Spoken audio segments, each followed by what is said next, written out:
Miren, en una ocasión, y ni recuerdo el nombre del libro, pero fue una obra que me trajo un amigo de España, una doctora oncóloga, una mujer de muchos años de edad, con mucha experiencia clínica. No recuerdo bien ni siquiera el nombre.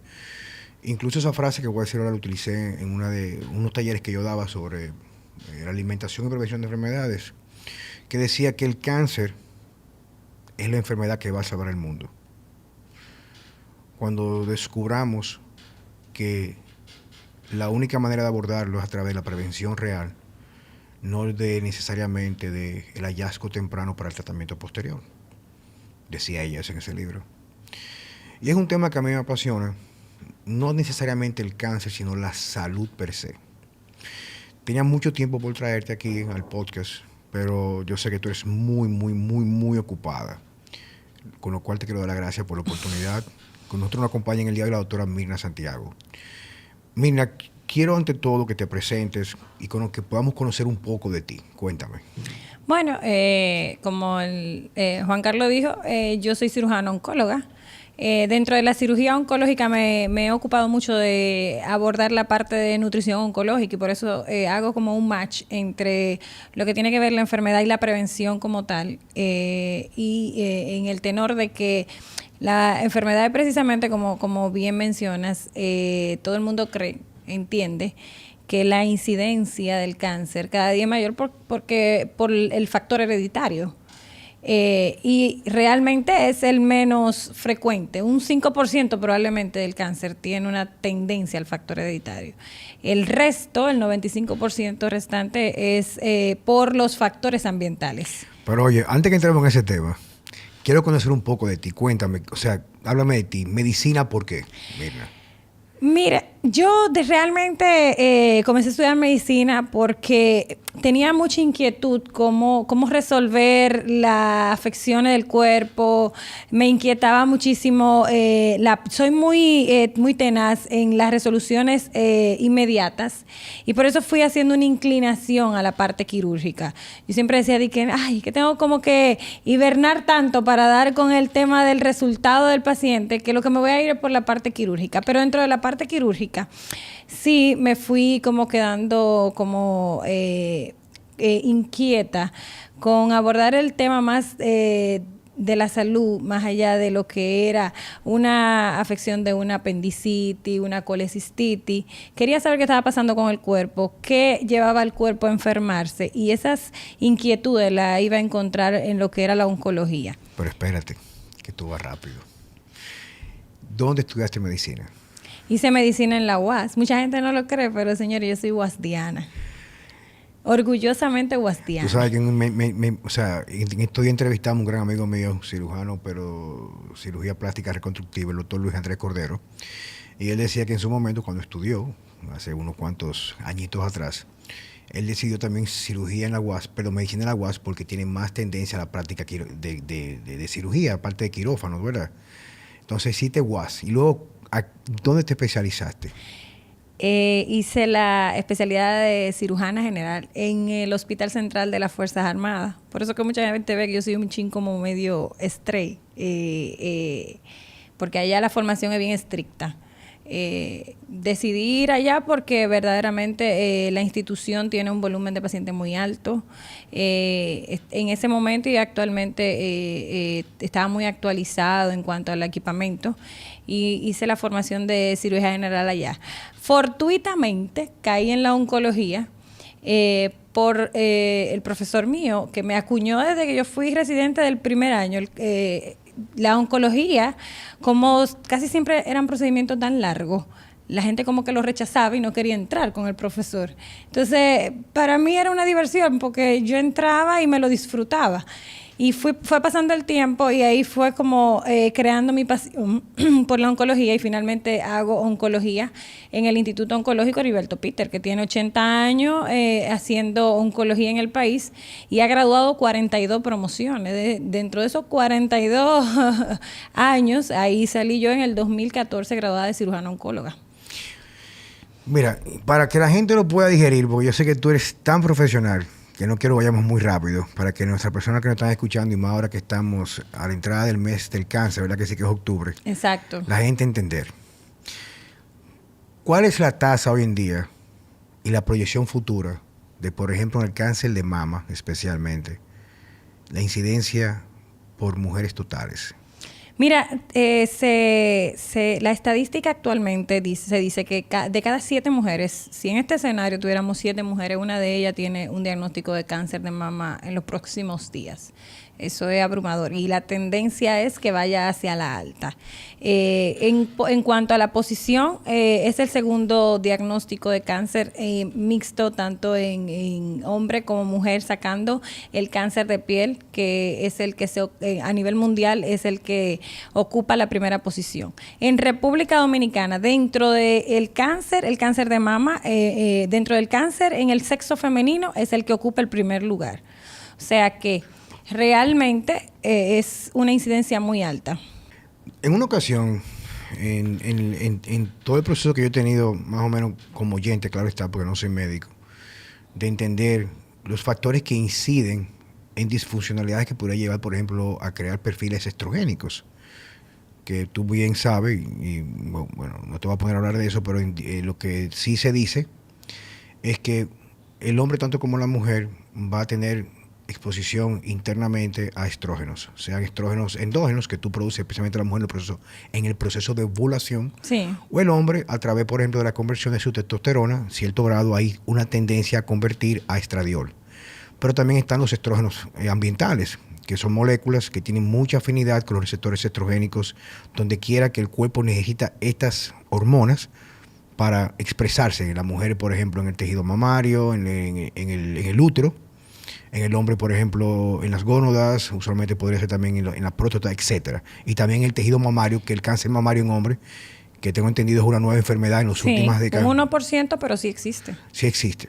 Entonces, yo entendí en un momento, estudiando, claro, yo leyendo e investigando, que uno de los factores que incidían mucho más en el incremento, que sabemos que es multifactorial, no lo podemos abordar de un solo ángulo, pero el incremento de la alimentación tan carente de nutrientes de calidad y tan abundante de antinutrientes, lo cual tiende a conllevar que ese proceso que todo ser humano pasa en 24 horas, que de eliminar de forma eficiente toxinas que tienen que pasar por el hígado, ser hidrolizadas luego por la vía de eliminación, se compromete de muy temprana edad. Tú me irás corrigiendo, la idea es yo también aprender mucho esta disertación, tanto como quienes lo están escuchando. Yo había leído y sigo leyendo y reiterando que, por ejemplo, uno de los primeros pasos de la parte de alimentación, porque hay otros factores, para mejorar lo que tiene que ver o reducir las posibilidades de desarrollar cáncer, especialmente en mamario en las mujeres, es la alimentación. Ahora, algo que siempre me ha chocado mucho a mí, Mirna, y es algo que yo sé que es una tecla un poco delicada de tocar porque hay muchos intereses en el medio y no jamás te voy a exponer a eso, es el hecho que hoy en día, desde el punto de vista de los números y la prevención, en general, salvo algunas excepciones, la oncología está perdiendo la batalla. No digamos, dije claramente la prevención. Sabemos que las terapias estamos avanzando para dar más posibilidades de salir con vida a un diagnóstico a tiempo. Claro. Sea por cirugía, concomitante con tratamiento, radioterapia, quimioterapia. Pero los números indican, si no me equivoco, que está incrementando la incidencia de la enfermedad y es porque en realidad no se ha sabido o se ha invertido los recursos y el tiempo para abordar la parte de prevención. Exacto. ¿Qué tú puedes decir? Definitivamente. Mira, muy cierto, vivimos en un mundo estrogénico, eso hay que decirlo. La mayoría de las personas entienden que el cáncer de mama es solamente en mujeres porque obviamente como la mayor frecuencia es del cáncer, la mayor incidencia es por estrógeno, estimulación estrogénica y de progesterona, entienden que el hombre no tiene estrógeno y progesterona y por bien la conversión que bien explicas de testosterona a estrógeno, el hombre también tiene niveles de estrógeno en sangre. Y también, no solamente en ambos, tanto en el sexo femenino como en el masculino, por la conversión de la grasa por un proceso que ustedes conocen mucho, que es el proceso de aromatización, la grasa corporal tiende a convertirse en estrógeno. Entonces, a mayor grasa que uno tiene, mayor distribución grasa, pues va a haber mayor estrógeno en sangre. Podría decir que una mayor posibilidad o incidencia, ¿verdad que sí? Exactamente. ¿En qué va esto y por qué lo explico? Si tenemos una población más obesa, tenemos una población más estrogénica. Y por eso hablamos de que la incidencia mayor del cáncer no es genética, sino realmente por enfermedades metabólicas. Ese es el sentido de todo esto. Bueno, incluso va de la mano con lo que dije previamente. Uno de los factores que incide, por ejemplo, en la obesidad es malnutrición, claro, no desnutrición, sino el hecho de que tú comes calorías vacías que no aportan nada a los procesos metabólicos reales, sino lo que tú haces simplemente es, entra una cantidad de calorías, no con herramientas para activar los procesos de limpieza del cuerpo, o digamos que la parte hepática de desintoxicarnos, que es lo que se conoce en medicina como biotransformación, tú me corregirás. Exacto. Y el mismo hecho de que haya una incidencia de obesidad o incremento de peso implica que hay un trastorno metabólico, ¿cierto? Exacto, así es. Y es tan así que si vamos, ya va, tú quitas la mala alimentación como tal, pero tienes un paciente que aparte de que se alimenta mal, es un paciente alcohólico, va a comenzar a tener de alguna manera una falla en las células hepáticas, los hepatocitos. Y a medida que esa disfunción hepática se va produciendo, no hay una conversión adecuada y lo que hace es que se produce más estrógenos. Por eso también uno de los factores es daño hepático para que nosotros estemos viviendo en un mundo estrogénico. Por eso es que todo esto va más dirigido hacia los factores ambientales de cómo uno se está sometiendo a una mala alimentación, consume alcohol, es fumador, no hace ejercicio, no toma sol.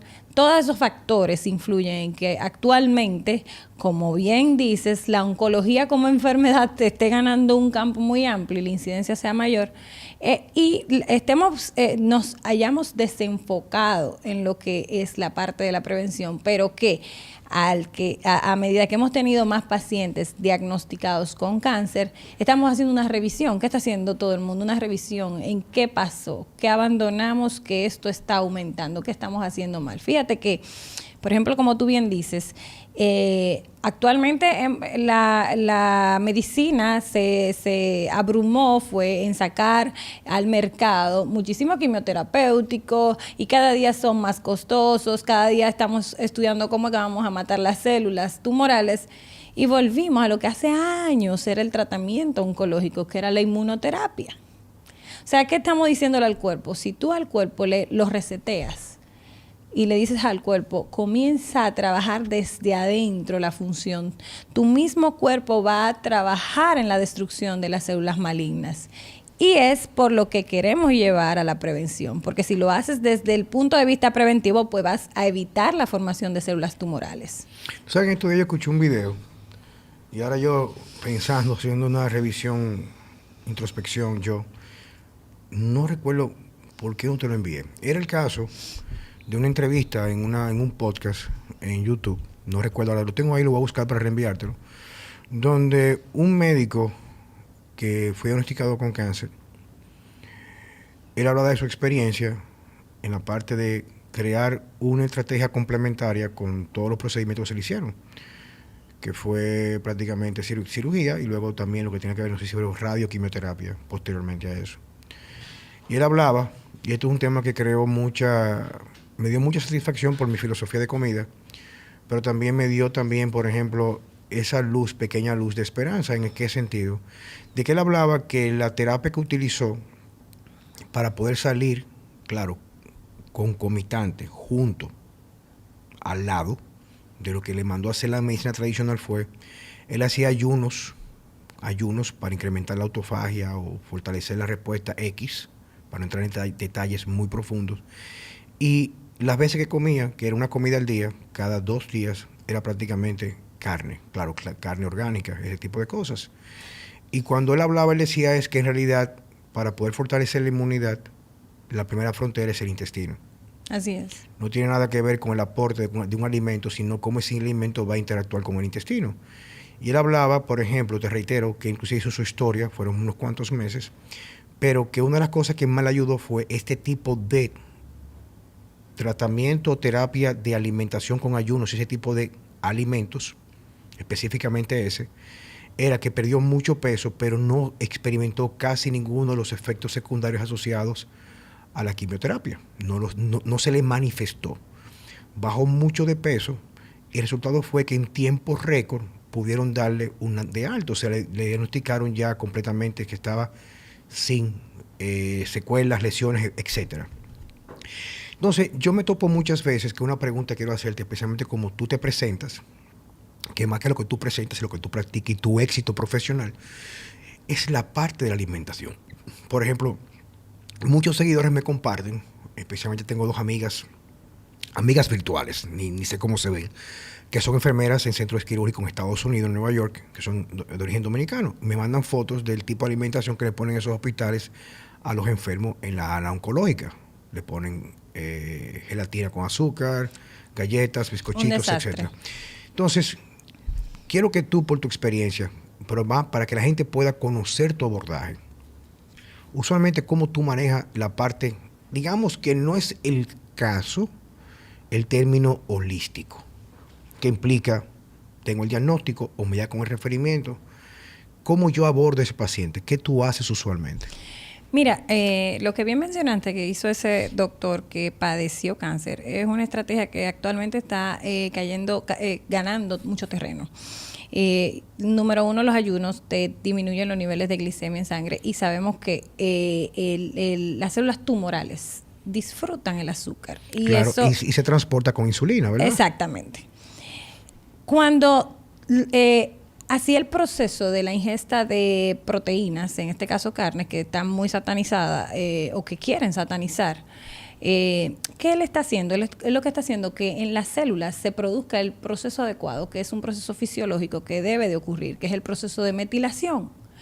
Cuando tú motivas eso, que eso es una de las cosas que ocurren en la mitocondria, que al final, ¿qué es lo que ocurre en el cáncer? El cáncer es un daño celular, pero un daño precisamente en la mitocondria, donde hay una deficiencia de ese proceso de metilación, que se ayuda cuando hay ingesta de proteínas adecuadas, porque tienen un aminoácido que eso es lo que hace. Exacto, especialmente, según tú me corregirás, yo recuerdo que uno de los principales factores de metilación se encuentra especialmente vinculado a la vitamina B6, B9 y B12, especialmente el ácido fólico. Exactamente. Pero ácido fólico que sea biodisponible y casi siempre se puede encontrar en carne de calidad, ¿verdad? Exactamente, precisamente. ¿Qué él hacía? Bueno, él decía, me voy a poner voy a hacer un ayuno para motivar una disminución importante de la glicemia, pero a la vez, cuando yo inyecte mi cuerpo, es para inyectar una actividad mitocondrial a través de ese adecuado proceso de metilación. ¿Y qué hace el cuerpo? El cuerpo, entonces, las células que lo que han perdido es la función de la apoptosis o la muerte celular programada, la motiva a que funcione adecuadamente para que haya una destrucción celular, añadido a que si se está dando un tratamiento adecuado de quimioterapia y radioterapia, que obviamente están bien diseñados para eso, pues la destrucción celular de esas células tumorales, que son las que uno quiere, son mayores. ¿Por qué él toleraba mejor la quimioterapia? Es lo que yo le digo a los pacientes, que ahí va la pregunta donde me haces, ¿qué abordaje nutricional tú le haces a esos pacientes? Uno es eso. Es un error quitarle las proteínas animales a los pacientes que están siendo sometidos a tratamiento. Digamos proteínas animales, nada procesado. Exactamente. Vamos a hablar de carne orgánica. O una carne que venga directamente del matadero, con sal y parrilla, nada que tenga, por ejemplo, condimentos extraños. Exactamente. Porque es importante, y quiero aprovechar ahora, ponerlo claro. Yo estuve viendo, en estos días yo estuve en Las Terrenas, y hay una pizzería muy famosa allá que se llama Le Industrie, que no sé, le comenté a Mao que era buenísima la pizza ahí, a mi amigo Mao, y era que el tipo tiene una pizzería en Nueva York y él trabaja aquí 7 meses y se pasa 5 meses allá. No, es una gente muy interesante. Él tenía un televisor con estos canales que ponen en internet de cocina, y era una sección que había hablando de diferentes restaurantes de carne, especialmente los famosos smoker texanos. Y entonces, definitivamente es carne, pero cuando la prepara el norteamericano común, el norteamericano, es una cantidad de sazones que le pone arriba a la carne, todo viene enfrascado, que eso tiene, por ejemplo, aceites hidrogenados, tiene high fructose corn syrup o sirope de alta fructosa. Exacto. Entonces, digamos que en cierto modo, la muestra de estudios que se hacen para demonizar la carne, no segrega otros factores. Por ejemplo, no solamente comen carne, pero lo comen con la papa frita, con aceite vegetal, toman cerveza que es altamente proestrogénica todo el tiempo, no en moderación, factores ambientales. Entonces, como yo explico a las personas, tenemos que entender que poner cada cosa en su lugar, y cuando hablamos de carne, no que tú te vas con cáncer a comerte 2 ricos hot dogs. No, claro que no. 2 ricos hot dogs, o tú agarras mismo y te vas a comer un Burger King, un McDonald's, que son prácticamente lo tienes un 20 o 30% de carne. Entonces, esa parte es bueno aclararla, porque yo digo que las días no es tener razón, sino hablar con la verdad. Exacto. Y por eso están aquí. Entonces, decía sobre la carne. No, precisamente eso. Y el media que se le ha hecho a la carne deleterio ha sido básicamente en función a ese tipo de carne procesada, que obviamente no es de la que estamos hablando. Estamos hablando de una carne orgánica, adecuadamente seleccionada, con una adecuada preparación. Y en el caso de pacientes, por ejemplo, sí, nosotros hacemos una disminución en pacientes que tienen enfermedades digestivas, precisamente de la cantidad de carne roja adecuada que consumen. No es que se la suspendemos, no suspenderlo, porque inmediatamente lo que le dicen es suspenda la carne. No, nosotros tratamos de orientarlo. Mira, tú puedes consumir tu carne bien seleccionada. Yo incluso le digo una palabra textual a los pacientes. En la única carne que tú vas a hacer una inversión adecuada es en esa carne roja. Compra una muy buena carne roja para que tú sepas que lo que estás llevando a tu digestión es favorable. Se le ponen aproximadamente 12 gramos a la semana de carne roja añadido a las otras carnes, carne blanca de su selección. Para 12 onzas. 12 onzas, que no sea una suspensión total durante el proceso del tratamiento, que normalmente lo que hacen es que la suspenden. No debe ser, por lo que expliqué del proceso de metilación. Incluso sabemos que una adecuada alimentación que te hace, cuando tú estás dando un tratamiento de quimioterapia, la quimioterapia normalmente abre la barrera intestinal y ese paciente se infecta muy rápido porque los microbios, los microorganismos que no son los que nosotros queremos, ellos atraviesan de forma fácil la barrera intestinal. Cuando tú haces una selección adecuada de alimentos, ya sea proteínas, ya sea legumbres, yo le digo de todos los colores, comienza a consumir legumbres de todos los colores, tu lechuga, para que esa barrera intestinal cierre. Y los quimioterapéuticos no te la mantengan permeable para que no te haga daño, que son los pacientes que comienzan a tener náusea, vómito durante el proceso del tratamiento. A medida que tú tienes esa barrera intestinal cerrada o semipermeable, porque ya no es cerrada totalmente, sino semipermeable, esos microorganismos no van a cruzar, pero tampoco la quimioterapia te va a causar tantos efectos, tanta sintomatología. Y ahí va lo que es llevar una adecuada nutrición. Los procesados, las harinas y los azúcares deben de ser suspendidos en su totalidad. Pero, señores, no es un paciente oncológico.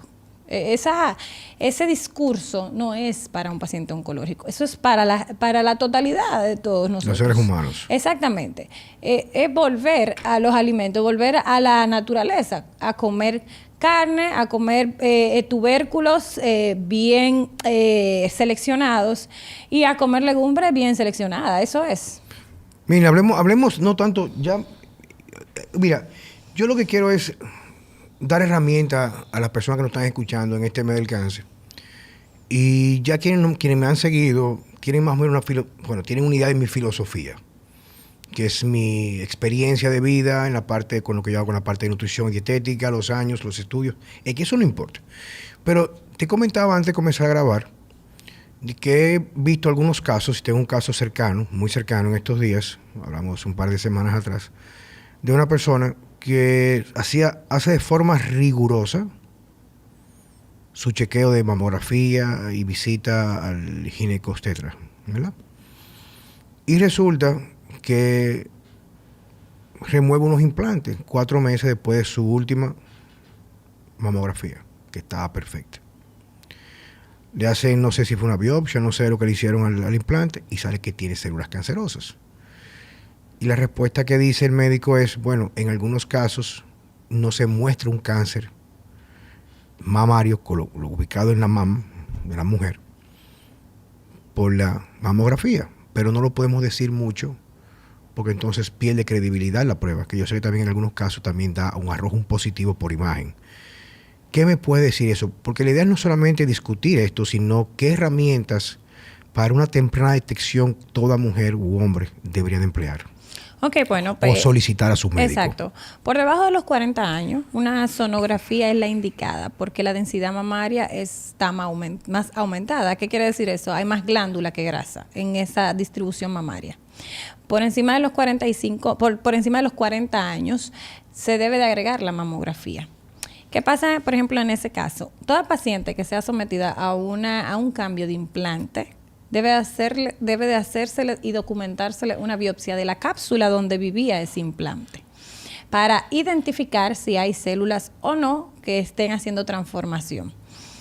Muy probablemente el tipo de cáncer que puede ser que esté desarrollando esa paciente, que ya sea que esté en etapa muy temprana y no haya podido ser identificado por una mamografía, quizás necesitase de estudios un poquito más profundos, que son las resonancias magnéticas o mamografías contrastadas, que muy bien están indicadas en esas pacientes que no hacen un cambio adecuado mamario y se mantienen, que por ejemplo, lo que nadie quiere, pero es lo que debe de pasar, que después de los 45 años los senos pendulen y se te caigan los senos.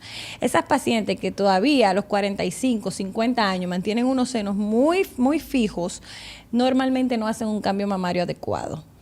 No lo hacen. No lo hacen. Y son donde esas pacientes son la de atención, porque esas pacientes tú tienes que indagar con estudios adicionales, una resonancia magnética. Vamos a ver si entiendo. Ajá.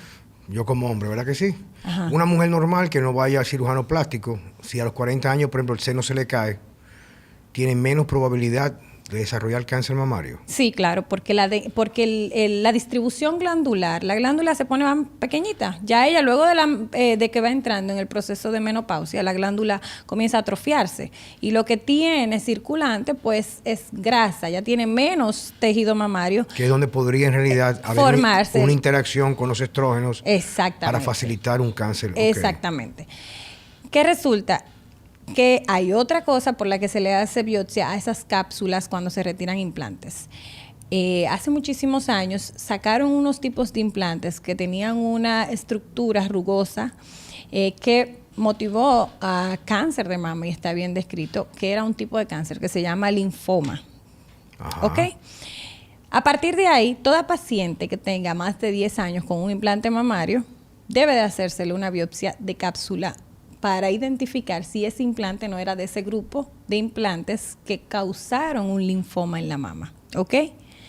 Entonces, muy probablemente hay que ver si esa paciente, el tipo histológico que está desarrollando en esa mama, si es un cáncer mamario como tal de la glándula mamaria o es un linfoma secundario a una prótesis específica que en aquella ocasión se colocaron. Entonces, ahí estamos hablando de los factores ambientales. No necesariamente fue que ella tenía una tendencia genética que es el 5%, sino puede ser que ella o haya tenido uno de esos tipos de implantes que hayan ocasionado entonces una transformación, que es lo que le llamamos displasia, o una displasia en las células, y se transforme posteriormente a un cáncer de... Para una persona que lo está escuchando, una mujer especialmente, va mañana a verse al médico, tiene 40 y tantos de años, tiene implantes, o va donde Mirna Santiago. Dice, doctora, yo quiero irme de aquí tranquila, no venir y no tener sorpresas mañana de que, bueno, vine aquí, todo salió bien, pero a los 3 meses, por un accidente de implante, que sé yo cuánto yo tenía, ¿cuáles son las pruebas que debe hacerse con nombre para garantizar de que usted está cancer free o libre de cáncer? Hasta ahora los estudios de imágenes favorables. En caso de implante mamario se puede hacer una mamografía, pero lo ideal es agregar una resonancia magnética. Hay que agregar una resonancia magnética para poder definir bien el tejido mamario. Con contraste. Con contraste, sí. Una resonancia magnética sin contraste es un merengue sin letra. Ya, entendí. Estuvo muy bien eso. Vamos a ver si seguimos entendiendo, porque la idea es que la gente se tenga herramientas de alguien como tú, que eres una experta en la materia. O sea, si yo me hago ambas cosas, mira, yo me la voy a hacer para yo estar tranquila. Si ambas salen negativo, ¿cuál es el tiempo ideal para repetir ambas pruebas? Al año.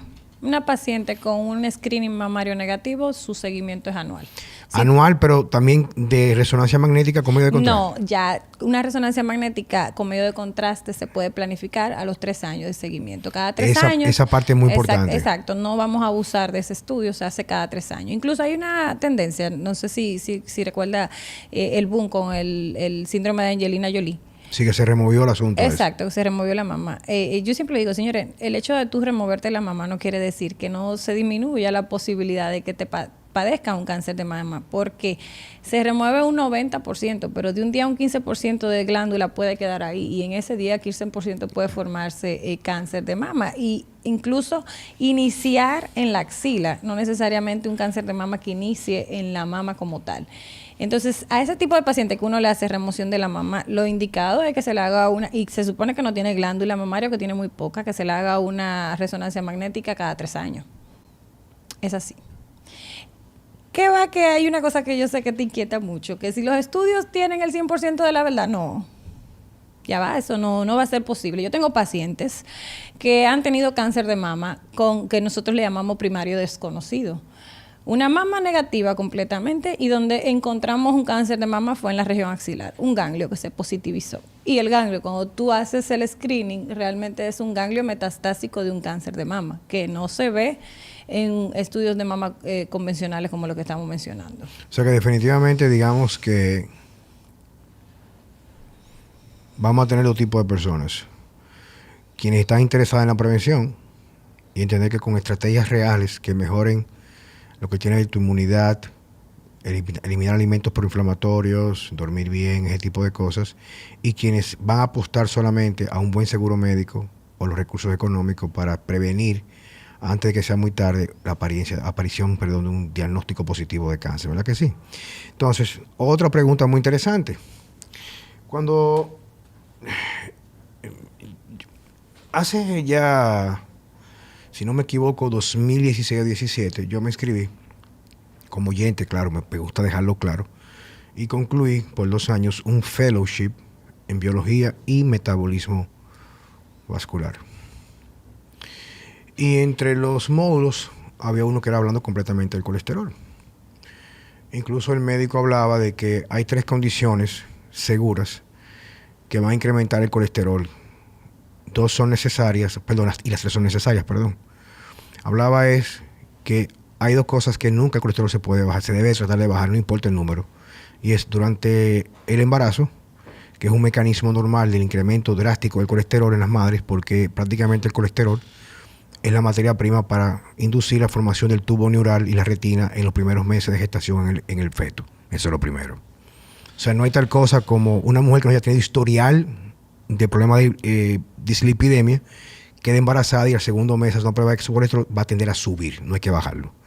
Lo segundo, usualmente en los niños. En algunos niños muy especial, el colesterol tiene un papel, como en los adultos, aparte antiinflamatorio, antioxidante, y también es materia prima para el cerebro que está creciendo. Y la tercera, que es la que nos compete aquí para hablar contigo, era que el colesterol tendía a subir casi siempre como un mecanismo de defensa a inflamación asociada al cáncer. Te voy a hablar de un caso que me pasó a mí, que incluso yo te la envié a ti en una ocasión, esa muchacha, no vamos a decir el nombre de ella, tú la trataste hace esos 2 años y algo. Hay una muchacha seguidora mía que se chequeaba conmigo la parte de nutrición, y yo siempre pido algo sencillo de analítica, que lo corroboro con los médicos en el centro, el Santo Domingo Wellness Center. Ella tenía un colesterol promedio de 198-210, en 3 meses le subió a 500 y pico. Cuando ella va a consultarse, ella va conmigo como su salvador, pero yo tengo mis límites, yo trabajo con la parte que me compete, que es nutracéuticos y alimentación, no toco la parte de ningún médico. Pero yo, que más o menos había estudiado eso, lo había visto, yo me dije dentro de mí, bueno, pero aquí como que algo raro, o sea, era una muchacha muy delgada, muy bonita, indiecita, fue con su esposo, y le mandé a hacer todos los marcadores. Y entonces yo recuerdo que te la envié a ti. Y salió, definitivamente estaba positivo en los CA a cáncer, ¿verdad? Eso tiene cáncer mamario, ella pasó la enfermedad, la superó, ese tipo de cosas. Entonces, ahí viene mi observación contigo, o sea, ¿por qué en la actualidad? Y es una pregunta que no tienes que responderla, porque yo no quiero jamás exponerte a ti a crear conflicto de intereses con la clase médica, porque yo soy pro médico, pro salud. Yo siempre he dicho, por ejemplo, que si yo mañana soy diagnosticado con algún tipo de cáncer o cáncer de próstata, arranco automáticamente con mi amigo Joseph Bitbol. Si sufro algún tipo de problema coronario agudo, pues voy al doctor Pedro Ureña. O sea, no podemos discutir que la medicina ha avanzado cuando tenemos un caso agudo, crónico también, tratarnos para no perecer, no morirnos de ello. Claro. Pero yo veo que en realidad hay una gran discrepancia hoy en día, especialmente con temas donde la medicina ha sido abordada de una forma silente y callada por las farmacéuticas, donde los médicos, la mayoría, yo sé que hay sus excepciones y están creciendo en número, han abandonado los principios fisiológicos del cuerpo humano, de entender las razones del porqué. Es prácticamente ver números y medicar al propósito. Y viene el tema del colesterol. Por ejemplo, es normal ver a cardiólogos, hay unos cuantos que ya no abordan el colesterol total. La idea es que mientras más bajito, mejor. Pero ninguno te puede garantizar de que tú no tengas un episodio coronario, un infarto de miocardio, etc. Pero ahí están los números, los estudios. Y hay, por ejemplo, médicos como el doctor José Joaquín Puello, que subió un estudio en una publicación y los tiraron, se volvió viral diciendo que era un asesinato prácticamente a una persona de edad bajar el colesterol por debajo de 225, porque lo dejaba prácticamente en la esquina de sufrir Alzheimer. ¿Entiendes? Ese tipo de cosas. Exacto. Entonces, ¿cuál sería el abordaje? Porque yo sé que, reitero, hay muchas personas que van a comenzar a cuestionar lo que han recibido de sus médicos cabecera. Y no es asunto que abandonen a sus médicos, porque hay una historia de empatía entre la relación paciente y médico. ¿Cuál sería el abordaje de estos pacientes a decirle, doctor, pero yo quisiera verificar tal cosa? O sea, ¿cómo un médico, tú como médico, un paciente debería abordar a su médico? ¿O buscar una segunda opinión facultativa? ¿O tratar de hacer un cambio de perspectiva de ese médico? No sé cómo tú... No, yo pienso que la medicina cada día tiene una mayor incidencia en un manejo multidisciplinario. Y bien tú dices, por ejemplo, en ese caso de esa paciente, nosotros la manejamos juntos. Y debe de ser así. Hay cosas que, por ejemplo, tú manejas de la dietética que me favorecen muchísimo con mi paciente y yo no tengo ese conocimiento y esa pericia que tú tienes para quizá manejar o adecuar unos niveles de hipercolesterolemia o llevarlos a los niveles adecuados, porque a veces, ¿verdad?, exageramos, sometemos a medicamentos excesivos que a la larga pueden crear cáncer de páncreas y no queremos decirlo. Y quizás haciendo modificaciones que son reales en la dieta, la paciente puede modificar sus niveles de colesterol en sangre. Yo pienso que a cada quien se le debe dar su parte. Nosotros no podemos ser todólogos. Yo manejo oncología, yo soy más, quizá un poquito más profunda en la parte de lo que son los químicos que actualmente estamos utilizando. Yo soy muy quirúrgica porque es lo que más manejo, es mi área, es mi fuerte. Pero a todo esto nosotros tenemos que dar la parte de la nutrición. Si nosotros seguimos dándole la espalda a lo que es la nutrición en el paciente en general, pero sobre todo en el paciente oncológico, tú vas a tener un paciente que eventualmente tú recuperaste hoy y en 5 años tiene una recaída. Yo que manejo mis redes sociales, yo siempre pongo eso. Pregúntale al paciente si está dispuesto a cambiar las cosas que lo enfermaron, porque si no, tu trabajo va a ser en vano. Eso es un abordaje precioso. O sea, esa pregunta que tú acabas de hacer debe ser todo. Exacto. Porque tú vas a tomar decisiones en función a lo que el paciente está supuesto a asumir o no. Tú sabes que en una ocasión el doctor Víctor Jordi Matos me dijo a mí, Juan Carlos, mira, yo fui diagnosticado hace ya unos 4 años con hipertensión, pero no una hipertensión, digamos que peligrosa, aunque no hay niveles de hipertensión buenos, porque la hipertensión causa mucho daño, especialmente al glicocálice arterial, etc. Bueno, muchas cosas, no son temas de ahora. Y él me dijo, ¿tú estás dispuesto a hacer? Porque yo trabajaba mucho y dormía poco. Entonces tenía una respuesta prácticamente y me restaron beta bloqueadores por mucho estrés, mucha adrenalina. Y me dice, oye, tú tienes las herramientas para poder curarte, pero no implica solamente la parte de alimentación, la parte de descanso, la parte de tú tener más calidad de vida desde el punto de vista de más tiempo para ti, menos estrés, tú trabajas demasiado horas. Entonces es mejor tú medicarte para no permitir que esa hipertensión sea a nivel grado 1 ni grado 2, no recuerdo cuánto era, pero tampoco era algo para internarme ni hacerme una multifarmacia o polifarmacia con varios medicamentos. Me dijo, es mejor tú controlarla ahora para que cuando tú tengas la oportunidad en un futuro y una vida mucho más tranquila, quizás hacer el intento bajo la supervisión del médico para dejar el medicamento. Y fue lo que me dijo él, Mirna. Y es lo que tú estás diciendo ahora mismo. Esa pregunta a mí me encantó. O sea, lo que tú le abordas al médico, al paciente. Toda enfermedad, dice Mark Hyman, a un 85-90%, el cáncer va muy vinculado a lo que comemos. Así es. Y en muchos casos, si abordamos de la forma correcta, con la verdad de la alimentación, puede ayudar inclusive a que el tratamiento concomitante, luego el diagnóstico, sea mínimo para un resultado favorable. Así. Entonces, esa parte, como tú dices, o sea, tú tienes que estar en la capacidad de decidir si tú lo vas a hacer, porque no es un compromiso a medias, es total o nada. Entonces, si tú en realidad no vas a hacer tu tarea con la parte de alimentación, definitivamente hay que ir completamente por lo convencional. Si tú vas a ayudarme con esta parte, tienes el compromiso, pues entonces yo como la parte convencional, la parte artística de la medicina, en función al resultado voy modificando lo que yo planifiqué, me imagino, ¿verdad que sí? Claro. Entonces, viene otra pregunta muy importante. ¿Cuál es el futuro de la oncología? ¿Hacia dónde vamos en realidad con la oncología? ¿Qué tú puedes ver? Pero me gusta muy aterrizado aquí en República Dominicana. No, nosotros estamos muy bien. República Dominicana, la gente cree que no, pero que hay que coger un avión para atenderse con la parte oncológica, pero nosotros vamos muy bien. Pero en sentido general, la parte de la oncología va está retrocediendo se está reinventando en cuanto a el tratamiento. Y fue lo que te dije en inicio, estamos volviendo a la inmunoterapia. Y eso es muy importante. ¿Qué es inmunoterapia? Explícame.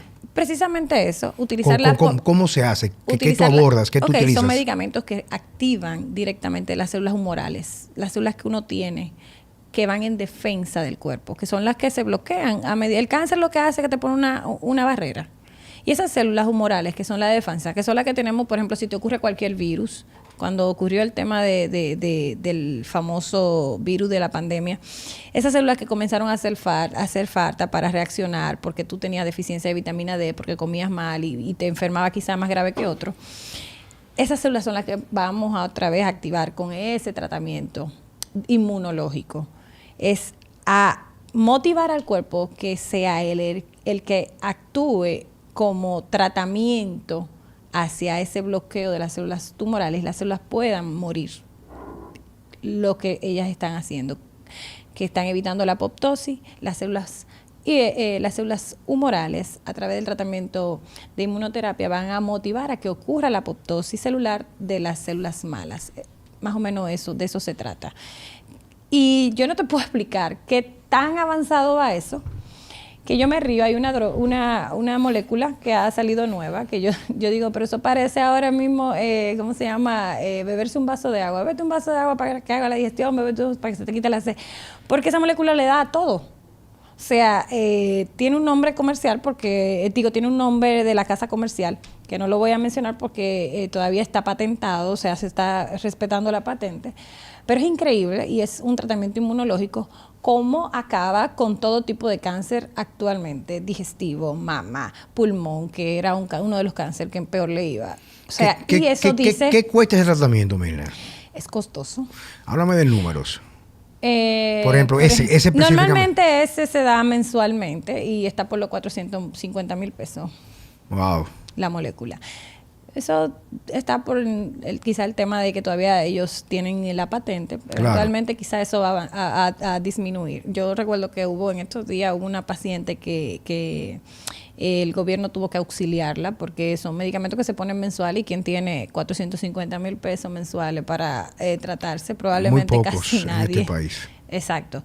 En esa parte sí nosotros tenemos que hacer quizá un abordaje un poquito más álgico, que gracias a Dios en estos días con la parte catastrófica se aumentó la póliza para que los pacientes puedan acudir. Salud pública, seguridad social. Yo siempre digo que el pobre que le da cáncer se jodió en este país. Sí, mira, déjame decirte, eso es, todo en la vida ocurre porque no por oportunidades. Es que tú debes ser oportuno para meterte en las oportunidades. Eso es lo que yo creo. No sé si se entiende lo que digo. Entendí muy bien. Cuando yo estudié cirugía general, les voy a decir que todavía para ese tiempo la seguridad social no costeaba lo que eran las enfermedades oncológicas. Hacer oncología era, obviamente, tú tener mucha suerte de que tú captaras 10 pacientes que pudieran pagar su tratamiento. Y de esos 10 pacientes que lograran terminarlo. Entonces ya tú sabes que la estadística era una fatalidad de cómo te iba con ellos, de si se curaban, de que si terminaban, bueno, catastrófico. ¿Qué yo vi en aquel momento? Bueno, que entraba la seguridad social y yo dije, cónchale, mira, va a entrar la seguridad social. Es muy oportuno que yo entre a la oncología porque muy probablemente va a haber un gran público que va a poder tener un tratamiento oncológico. Yo te voy a decir algo para que tengas una idea. En Centroamérica, por ejemplo, hay muy pocos países que tienen más de 2 centros de radioterapia, quizá 1, y del nivel poblacional mayor que el de nosotros, lo supera quizá 3 veces. Aquí en República Dominicana hay muchísimos centros de radioterapia, muchísimos centros oncológicos. La oncología está muy disponible, ¿pero por qué? Porque sí, realmente la seguridad social entró y la posibilidad de tú darte un tratamiento de oncología ya es posible. Entonces, no estamos tan mal, ¿eh? Dentro de la realidad mundial, vamos muy bien. Deberíamos estar mejor. Claro, siempre yo creo que la tecnología, la medicina de punta, hay personas que me dicen, tú le estás poniendo eso, ¿por qué tú le pides eso a ese paciente si es tan costoso? Yo le digo, mira, yo no voy a dejar de mencionarle lo que existe. Porque si yo le digo, mira, tú no alcanzas para tratarte con esto o tú no alcanzas para este estudio, yo lo estoy inmediatamente, ¿cómo se llama? Lo estás condenando a una posibilidad. Exactamente, lo estoy condenando. Yo siempre le explico, mira, lo que tenemos en el mercado actualmente es esto. Vamos a llegar quizá a esta parte si tú puedes, pero si puedes llegar hasta lo último, lo hacemos para que te vaya mejor. Porque hasta hace como 8 meses, tú bien recuerdas que hubo un boom muy grande. Yo saqué también un post de eso. Yo lo vi. Que fue muy álgico y muy duro. Yo en el mes del cáncer casualmente. Fue muy dura porque se volvió muy comercial el poner una valla rosada y decir que era el mes del cáncer, pero que tú estabas haciendo para que ese mes, para que las cosas cambiaran. Y de eso se trataba el post que yo hice. Y con eso, con otras cosas que se hicieron, incluyeron a las pacientes a la reconstrucción de mama, que no se reconstruían. Hablar de ponerse unos implantes mamarios luego de un cáncer de mama, o sea, era un lujo. Nadie accedía a eso. Todas las pacientes salían con probablemente en su mayoría, salvo algunas otras que podían costearlo, salían con una mastectomía, una mutilación de su mama, que había el aspecto psicológico no lo estábamos abordando. Hoy en día ya también eso se está abordando. Tarde, bueno, nunca es tarde cuando la dicha es buena, porque claro, estamos hablando de que Veronesi, que fue un cirujano que habló de medicina reconstructiva en 1980, nosotros en República Dominicana en el 2022 que estamos reconstruyendo. Bueno, pero nos estamos montando en el banco. Estamos avanzando. Estamos montándonos en el banco.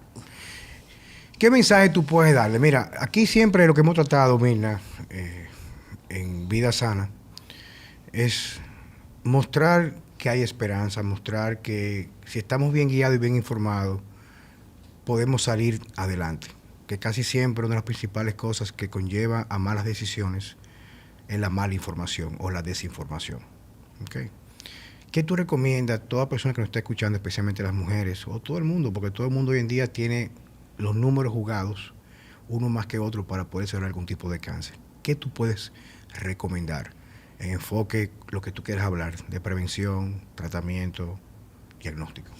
Bueno, álgicos somos mucho en el mes del cáncer de mama, que no solamente la autoevaluación. La autoevaluación es un complemento de los estudios de imágenes y nosotros la exhortación es que vaya, acuda periódicamente a hacerse sus estudios de imagen, que está por encima de una autoevaluación. Y que tratar de volver a consumir los alimentos adecuados es la idea. Salir del sedentarismo, comenzar a incluir dentro de su vida ejercicios. Para mí yo soy muy elocuente en lo que hago, en lo que comento y en lo que practico, y tú bien lo sabes. O sea, yo me preocupo mucho por comer bien, por ejercitarme, y eso se lo transmito a mis pacientes. Digamos que ser coherente, ¿verdad que sí? Exactamente, soy muy coherente en esa parte. yo pienso que de los vicios todos, incluyendo la famosa juca, que la gente cree que eso no es un vicio, pero tengo más pacientes ahora enfermos por la juca que por otras cosas. Tratar de alejarnos de todos. Y llevar una vida lo más, respetar el templo que nos dieron. Esto es un templo. Cuerpo. Exacto, esto es algo que nosotros tenemos que respetarlo. Yo le digo a todo el mundo, señores, nosotros antes la gente se moría de 65 años, de 70 años, ahora queremos llegar a los 95, pero caramba, este carro que nos dieron hay que saberlo llevar. Para que esos 95 sean con gracia, ¿verdad que exactamente, sí? Para vivir con dignidad, eso es lo que uno tiene que tratar de hacer. Mila, muchas gracias por tu participación. Gracias por la invitación. Honras y aparte nos sube de nivel en nuestro podcast porque personas como tú le suman a la sociedad y al mundo. Muchísimas gracias. Señores, muchas gracias por estar en Vida Sana con Juan Carlos Simón. Es un podcast muy importante, casi todos lo son, pero este es especialmente dedicado al mes del cáncer. Y que sabemos que el cáncer va a tocar muchas puertas, pero siempre existe la posibilidad de no abrirla. Con sus decisiones, sus hábitos y sobre todo con informarse de forma correcta qué hacer en realidad para prevenirlo. Esta es la parte más difícil porque vivimos en la era de la desinformación. Hasta pronto.